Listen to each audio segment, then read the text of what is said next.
Well, hey gang, how you doing? Jonathan here for Tailhunter Sportfishing, and it's time once again for the Mexican Minute La Paz video fishing report, coming to you from La Paz, Baja, Mexico, and covering all of the fishing action for our Tailhunter Sportfishing fleet for the dates of the 8th of July through the 15th of July 2022. Wherever you are, hope you're doing well. Thank you so much for checking in. Appreciate you spending time with us, and please do us a favor, give us a thumbs up, a like, and don't forget to subscribe. Okay, well, here I am in the car once again. It seems like lately it's one of the only places I can get away. The office just gets too many interruptions. The cats are running all over my desk back at the house, at the home office. So here I am in the car. It's sort of my man cave lately, but it's the quickest place I can get away and do a quick little Mexican Minute for you. So let me tell you about what's going on. We have probably had maybe the most consistent week we've had in a long time. Weather has definitely improved. It's definitely finally gotten hotter after La Nina really just chilled everything for months and months, and we had all kinds of crazy fishing.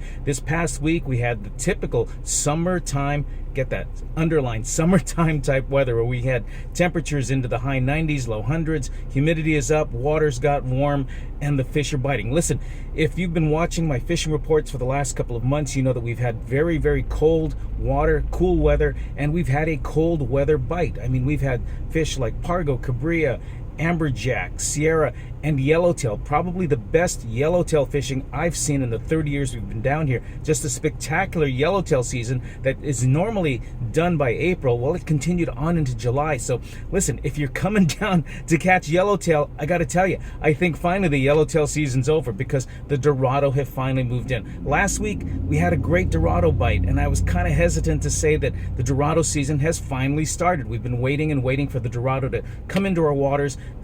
We've been waiting for them to bite. We've been waiting for so long for the waters to warm up. And last week we had a really, really good, almost a spectacular Dorado bite, but I didn't want to commit and say that the Dorado season had finally started. Well, last week we had quantity, a lot of Dorado caught. This week, maybe not so many Dorado caught, but we replaced that with with quality. I mean, some really, really big Dorado bit this week. I can't tell you, 40, 50 pound Dorado. I mean, we haven't seen fish like that in years.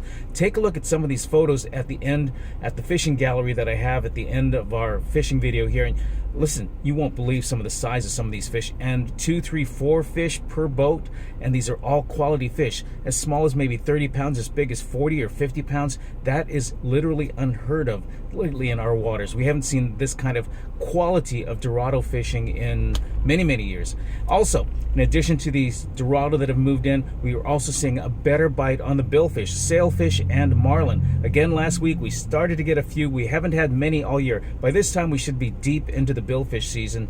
The fish just didn't want to show up. The waters weren't warm enough. Last week we started getting a couple, but I just didn't want to commit and jinx the whole thing. Well, this week we had a nice bite of striped marlin. We had a couple of blue marlin hooked up, not big ones, but nevertheless blue marlin, and also sailfish biting as well. So that was a very, very good sign. Most of the fish did get released, which is also very good. We appreciate everyone who let their billfish go, but a good sign that the billfish are finally biting, and some of the boats got 2 and 3 hookups. So this is the kind of fishing that we normally would have seen back in May. It's already July, so things are finally catching up. We're very encouraged by that.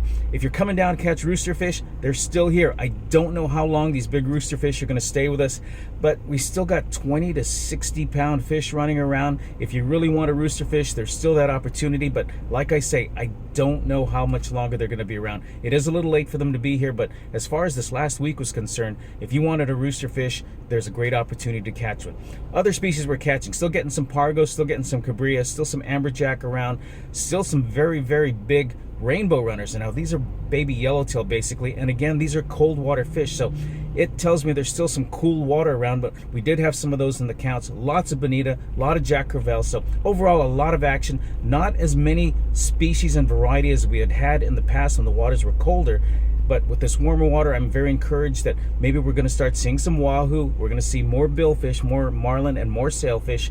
Obviously more Dorado as the waters continue to get warmer, and hopefully, fingers crossed, we'll get some tuna. Anyway, that's a quick wrap up on what's going on. Hope you're doing well. Thank you so much for checking us out and spending time with us. I'm Jonathan for the Mexican Minute. God bless. Take care of each other. We'll be back again next week.